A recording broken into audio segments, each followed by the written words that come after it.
Olá, amigos queridos do nosso blog.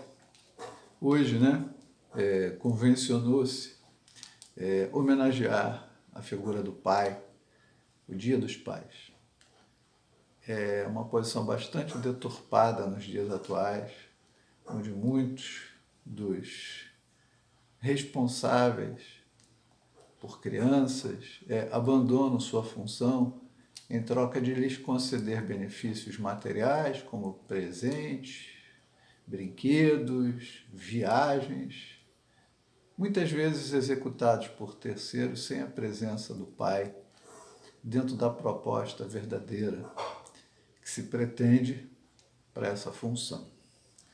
Então, recorrendo aqui ao Livro dos Espíritos, na questão 582, Allan Kardec pergunta o seguinte: pode-se considerar a paternidade como uma missão? E a resposta é clara.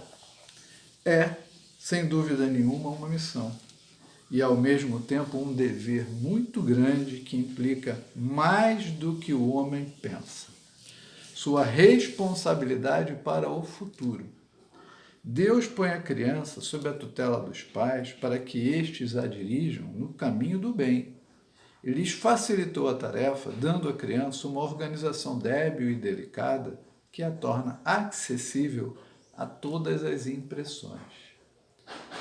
O que significa impressões? Cabem aos pais gravar desde da tenra infância, desde o início já da criança, do bebê, da criança, impressões positivas, combatendo as impressões negativas, aquelas que ele já apresenta, demonstra, que ele traz da sua condição espiritual do passado. Más tendências, vícios, maus hábitos. E aí Kardec continua. Mas há os que mais se ocupam de endireitar as árvores do pomar e fazê-las carregar de bons frutos do que endireitar o caráter do filho. Se este sucumbir por sua culpa, terão de sofrer a pena e os sofrimentos da criança na vida futura recairão sobre eles, porque não fizeram o que lhes competia para o seu adiantamento nas vias do bem.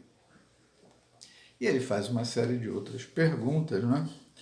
Se a criança se transviar, mas o pai fez a sua parte, ele pode botar a cabeça dele no travesseiro e dormir em paz. Ele fez o que ele tinha que fazer. O espírito, apesar de todos os bons estímulos, positivos, nobres, bons exemplos, às vezes não aproveita. Mas aí não é culpa do pai. Mais adiante, Allan Kardec, também nas Leis Morais, pergunta o seguinte, na questão 695. O casamento, ou seja, a união permanente de dois seres, é contrária à lei de natureza? É um progresso na marcha da humanidade. Qual seria o efeito da abolição do casamento sobre a sociedade humana? O retorno à vida dos animais. Ele chega a dizer em outra questão que é uma recrudescência do egoísmo, o enfraquecimento do conceito do casamento. E aí Allan Kardec diz o seguinte, grifado: a união livre e fortuita dos sexos masculino e feminino, isso é da lei natural. A união livre e fortuita dos sexos pertence ao estado de natureza. O casamento é um dos primeiros atos de progresso nas sociedades humanas, porque estabelece a solidariedade fraterna e se encontra entre todos os povos, embora nas mais diversas condições. A abolição do casamento seria, portanto, o retorno à infância da humanidade e colocaria o homem abaixo mesmo de alguns animais que lhe dão o exemplo das uniões constantes. Lá na frente ele combate a poligamia, essa libertinagem que nós temos hoje proposta, né? E ele diz assim, questão 700 do Livro dos Espíritos. A igualdade numérica aproximada entre os sexos masculino e feminino, é um indício da proporção em que eles devem se unir? Sim, pois tudo tem um fim na natureza. Qual das duas, a poligamia ou a monogamia, é a mais conforme à lei natural? A poligamia é uma lei humana, cuja abolição marca um progresso social. O casamento, segundo as vistas de Deus, deve fundar-se na afeição dos seres que se unem.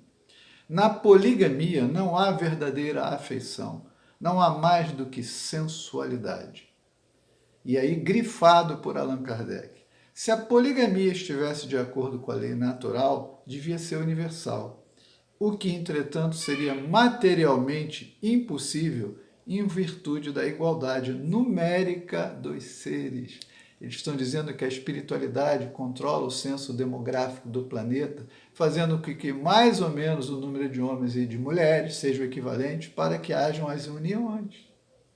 A poligamia deve ser considerada como um uso ou uma legislação particular apropriada a certos costumes e que o aperfeiçoamento social fará desaparecer pouco a pouco.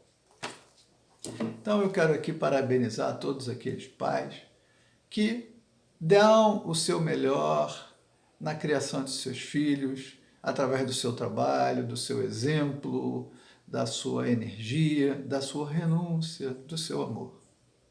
E convidar aqueles outros que muitas vezes terceirizaram os serviços da paternidade intransferíveis para mães, avós, padrastos ou qualquer outro que apareça para suprir uma carência que nunca será preenchida, porque ela é relativa à figura do pai.